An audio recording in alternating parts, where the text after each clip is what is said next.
Hello my dear students, good evening, Sat Shri अकाल, सलाम वालेकुम, नमस्ते। कैसे हैं आप सब लोग? उम्मीद करती हूँ सभी बच्चे बहुत ही अच्छे होंगे। तो बच्चों, welcome all of you at Motion online. और मैं हूँ आपकी रसायन विज्ञान की अध्यापिका क्रीना, और हम फिजिकल केमिस्ट्री में पढ़ रहे हैं चैप्टर नंबर 5 हमारी एनसीईआरटी का, जिसका नाम है सरफेस केमिस्ट्री पृष्ठ रसायन। पृष्ठ रसायन में हम लेक्चर नंबर 8 को आज करने वाले हैं। अभी तक हम 7 लेक्चर्स इस पे कर चुके हैं, जिसपे हमने जिस टॉपिक के ऊपर चर्चा की वो था हमारा एक तो अधिशोषण और एक था हमारा कॉलॉइड, जिसमें हमने कॉलॉइड के प्रकार के बारे में लास्ट लेक्चर में कॉलॉइड होता क्या है, उसके प्रकार क्या होते हैं, उनके बारे में जाना। अब आज का जो लेक्चर है मैं आपको पहले ही बता दूं, this is going to be a very very important lecture. ये लेक्चर हमारा बहुत इंपॉर्टेंट लेक्चर है। क्यों इंपॉर्टेंट है? क्योंकि हम यहाँ पर कोलोइड को ही पढ़ेंगे, लेकिन कोलोइड हम एक नई पिक्चर के रूप में पढ़ेंगे, जिसमें हम सीखेंगे कि मिसल निर्माण की क्रिया विधि और साबुन की शोधन प्रक्रिया। पहले टॉपिक को क्लियर करते हुए चलते हैं कि मिसल कैसे बनता है। आपको पता है बच्चों कि जब भी क्या होता है कि कोई भी, आपने देखा है आपके किसी भी क्लोथ के ऊपर कोई भी दाग लगता है, तो हम देखते हैं कि उस दाग को साफ करने के लिए हम उसको सर्फ में, कोई भी डिटर्जेंट में, किसी भी साबुन में हम उसको डिप करते हैं, या हम उसको साबुन को रब करके उसकी सरफेस को क्लीन करने की कोशिश करते हैं। तो जब भी आप किसी कपड़े को धोते हो किसी भी डिटर्जेंट या साबुन में, तो आप देखोगे कि वहां पर ये प्रक्रिया कैसे काम करती है, वहां पर मिसल बनता है, जिस वजह से ये क्रियाविधि आपकी पूर्ण होती है। तो यहाँ पर पहले हम जानेंगे कि मिसल बनता कैसे है, मिसल काम कैसे करता है, उसके मैकेनिज्म, उसकी क्रियाविधि क्या है। उसके बाद साबुन जब उस पे वर्क करता है तो उस साबुन की शोधन क्रिया कैसी होती है, उसका क्लींजिंग एक्शन कैसे होता है, वो भी हम इस लेक्चर में जानेंगे। तो ये जो पूरा कॉन्सेप्ट आज हम बात करने वाले हैं ना, ये कोलॉइड के ऊपर ही डिपेंड है, क्योंकि अभी हमारा सेकंड टॉपिक ही चल रहा है जिसमें हम कॉलॉइड्स के ऊपर चर्चा करेंगे। अभी तक हमने सिर्फ कॉलॉइड और कॉलॉइड के प्रकार के बारे में जाना है। आज हम देखेंगे मिसल फॉर्मेशन कैसे होता है, कॉलॉइड की क्या क्या हमारे दैनिक जीवन में उपयोगिता है, और कॉलॉइड को हम कैसे बनाते हैं। यही टॉपिक हमारा अपकमिंग लेक्चर्स में चलेगा। तो शुरू करते हैं हमारी आज की क्लास कि मिसल कैसे बनता है और साबुन अपनी शोधन क्रिया कैसे पूर्ण करता है। तो बच्चों, सबसे पहले है मिसल का निर्माण। अब हम साबुन के विलयन का उदाहरण लेते हैं। पानी में घुलनशील साबुन उच्च वसा अम्लों के सोडियम अथवा पोटेशियम लवण होते हैं, जिन्हें RCOO नेगेटिव M पॉजिटिव द्वारा व्यक्त किया जाता है। सिंपल सी बात। मिसल को समझने से पहले हम ये जानेंगे कि जो साबुन का विलयन है ना, वही इस चीज का सबसे इंपॉर्टेंट उदाहरण है। साबुन का विलयन मतलब आपके सोप का सॉल्यूशन। अब आपने पहले पढ़ा है तो ठीक है, नहीं पढ़ा है तो आप यहाँ पर एक इंपॉर्टेंट चीज समझ लीजिए कि जो सोप होता है ना, आपके साबुन, वो सोडियम और पोटेशियम लवण होते हैं। किसके? लॉन्ग चेन फैटी एसिड्स के। लॉन्ग चेन होती है कार्बन की, फैटी एसिड्स होते हैं, उनके सोडियम या फिर पोटेशियम सॉल्ट होते हैं। अगर कोई सोडियम पोटेशियम सॉल्ट होगा तो उसको हम सोप कहेंगे, अगर वो कैल्शियम मैग्नीशियम वाला होगा तो हम उसको डिटर्जेंट कहेंगे। तो देखो यहां लिखा है RCOO नेगेटिव M पॉजिटिव, यही लिखा है। अब बच्चों, ये M पॉजिटिव का क्या मतलब है? M पॉजिटिव का मतलब है कि इसके साथ जो अटैच होगा ना, वो सोडियम या पोटेशियम होगा। कौन होगा? या तो सोडियम होगा या फिर पोटेशियम होगा। और इसको लिखने के लिए हम यहाँ पे लिखते हैं Na+ और इसको हम लिखते हैं K+। ठीक है। सोडियम अथवा पोटेशियम लवण होते हैं किसके? सोडियम और पोटेशियम लवण उच्च वसा के। उच्च वसा मतलब high long chain carboxylic acid या long chain fatty acids. Fatty acids की यहाँ पर लॉन्ग चेन होती है। उदाहरण के लिए सोडियम स्टीयरेट की बात करते हैं, जो अनेक बट्टी वाले साबुनों का प्रमुख घटक है। जल में विलीन होने पर यह आपको RCOO नेगेटिव और Na पॉजिटिव आयन देगा। बहुत सिंपल सी बात है। बेसिक एग्जांपल होता है सोडियम स्टीयरेट। अब बच्चों, ये स्टीयरेट क्या होता है? अगर मैं इसका फॉर्मूला लिखूं तो ये होता है आपका C17H35 COO negative Na positive. ये सोडियम स्टीयरेट का फॉर्मूला है। सोडियम स्टीयरेट, सोडियम पाल्मिटेट, ये सारे आपके लॉन्ग चेन कार्बोक्सिलिक अम्लों से बने हाई फैटी एसिड, उच्च वसा अम्लों से बने हुए साबुन है। C17H35 का क्या मतलब है? कार्बन की लॉन्ग चेन है जिसमें कार्बन कितने हैं? 17 है।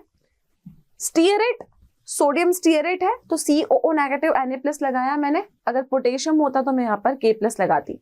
जब आप इस सोडियम स्टीयरेट को पानी में घोलते हो तो ये क्या तैयार करता है? ये साबुन का एक विलयन आपको देता है। ओके, अब RCOO नेगेटिव आयन के दो भाग होते हैं, ठीक है। मैंने बोला RCOO नेगेटिव में लिख रही हूं तो इसके दो भाग हैं, समझिएगा कैसे। R का मतलब तो हो गया कार्बन की श्रृंखला और COO नेगेटिव का मतलब हो गया उसका जो पार्ट है वो आयोनिक है, जल विरागी है, जल प्रतिकर्षी होता है R वाला पार्ट, और नेगेटिव वाला पार्ट उसको अट्रैक्ट करने वाला होता है। तो देखो RCOO नेगेटिव के दो भाग हैं। कौन कौन से भाग? एक तो हुआ R, एक होता है COO नेगेटिव। R का मतलब हुआ कार्बन की long chain, long chain of carbon atom, ठीक है। ये जो लंबी कार्बन की चेन है मैं इसको हाइड्रोकार्बन्स की श्रृंखला भी बोल सकती हूँ क्योंकि उसमें C के साथ H भी आएगा ना। C17H35 में लिख रही हूं तो CH2 CH2 CH3 मुझे बार बार लिखना पड़ेगा, तो C और H के कॉम्बिनेशन से क्या बनता है? हाइड्रोकार्बन बनता है। तो ये R क्या है?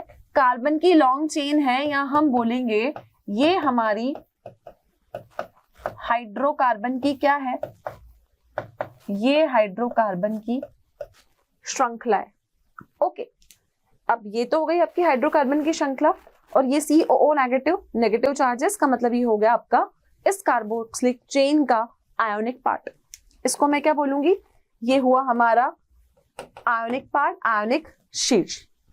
अब जब आप RCOO नेगेटिव की बात करते हो तो एक चीज आपको यहां ध्यान रखनी है, जो हाइड्रोकार्बन की श्रृंखला होती है ना वो जल से स्नेह नहीं रखती। तो जो जल से स्नेह नहीं रखते उनको हम जल विरागी कहते हैं, और जो जल से प्यार करते हैं, जल से स्नेह रखते हैं, उनको हम जलरागी कहते हैं।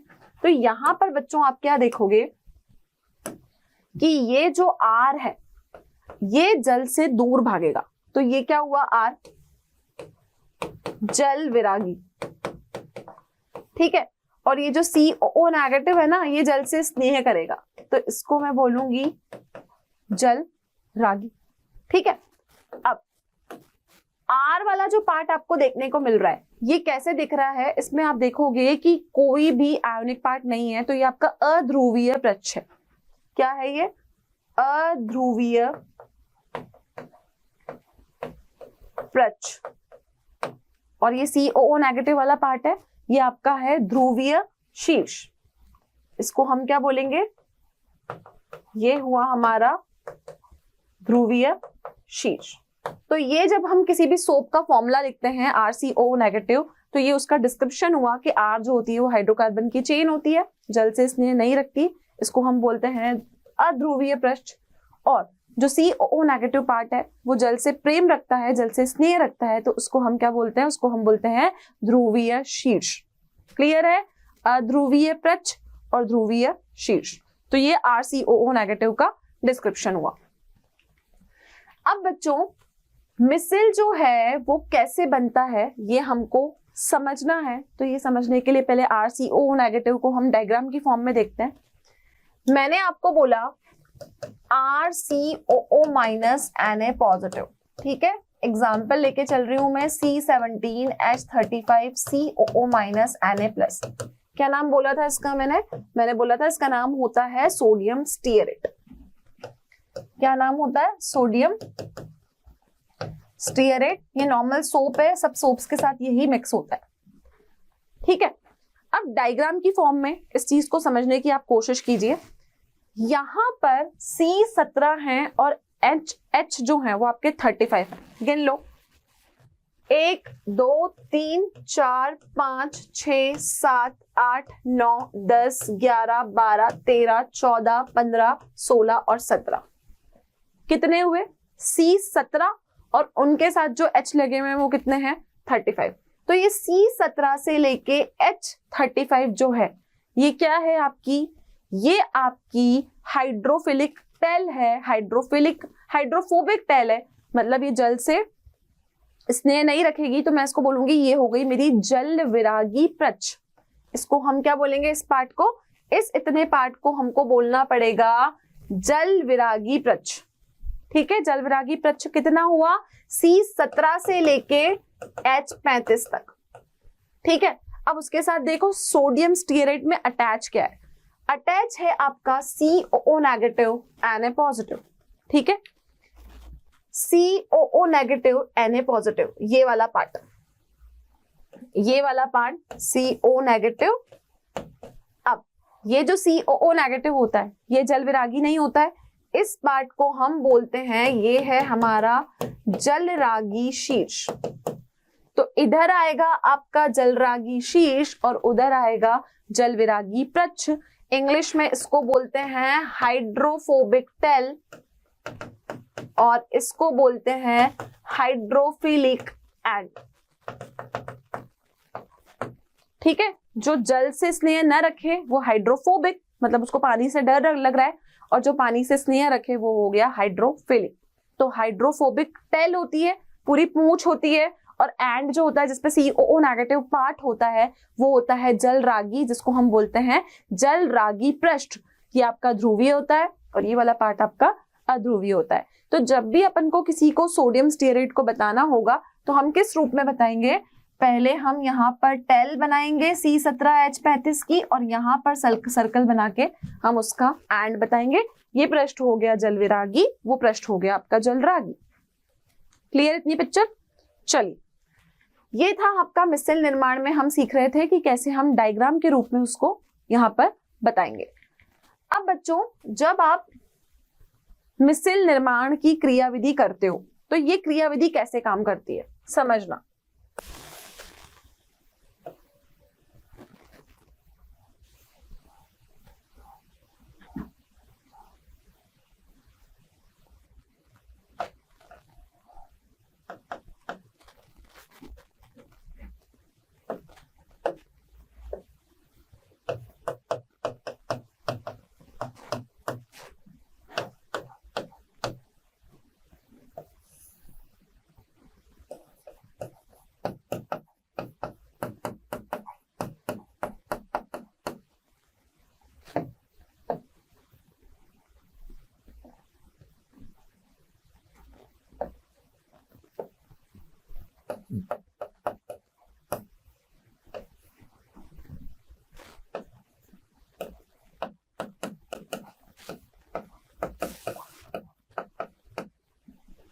ठीक है, ये इतना मैंने आपको अभी बताया। C17H35 COO नेगेटिव के केस में ये जो आपका जलरागी भाग है ये हाइड्रोकार्बन की पूरी चेन है, जिसको हम बोलेंगे ये हो गई हाइड्रोकार्बन टेल। ठीक है, अब मिसल कैसे बनता है, सपोज किसी भी सोप में ये पार्ट है, आपने उसको पानी में डाला, क्या डाला आपने, पानी में डाला। अब बच्चों जब आप उसको पानी में डालोगे, आप जानते हो कि ये जो आपका आयोनिक वाला एंड है ना, जो ध्रुवीय है वो जलरागी है, तो वो कैसे वर्क करेगा, जैसे ही आपने उसको पानी में डाला ये वाला पार्ट आपका अंदर रहेगा और ये जो इसकी पूंछ है ना ये कहाँ रहेगी, ये पीछे रहेगी। ये कैसे रहेगी, ये पीछे रहेगी। क्यों पीछे रहेगी, क्योंकि वो जल विरागी है, वो जल से स्नेह नहीं करती है, तो वो क्या करेगी, जल से दूर भागने की कोशिश करेगी। और इसी तरीके से आप देखोगे कि जब हम कोई भी कपड़ा वॉश करते हैं तो साबुन की प्रतिक्रिया इस रूप से यहाँ पर होती है। तो जो जल रागी पार्ट होगा वो पानी की तरफ अट्रैक्टेड होगा, और जो जल विरागी होगा वो पानी से क्या करेगा, वो पानी से आपका दूर जाएगा। ओके, अब यहाँ पर डायग्राम के थ्रू आपको दोबारा मिसल निर्माण की क्रियाविधि को बताया गया है। देखो कैसे काम करती है ये क्रियाविधि। यहाँ पर जल रागी एवं जल विरागी भाग को दर्शाया गया है।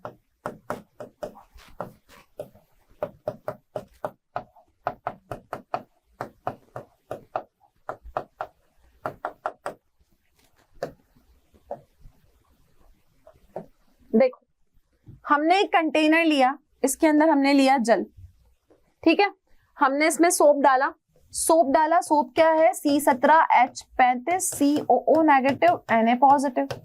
तो आप हमेशा देखोगे कि स्टीयरेट आयंस की जो टेल होती है ना वो बाहर की तरफ होती है और ये जो आयन होता है ये वाटर की तरफ अट्रैक्टेड होता है।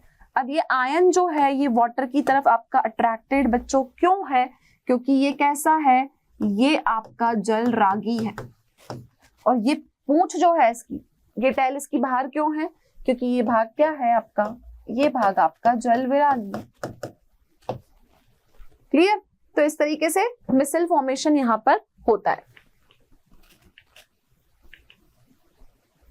वापस से आपको एक और डायग्राम यहाँ पर बताया गया है, कैसे यहाँ पर जब मिसल फॉर्मेशन का सेकेंड डायग्राम है उसमें बताया गया है कि COO नेगेटिव जैसे ही इस पे अटैक करता है हाइड्रोफोबिक टेल्स और CO नेगेटिव का एंड, तो यहाँ पर ये बनाता है आपका आयनिक मिसल।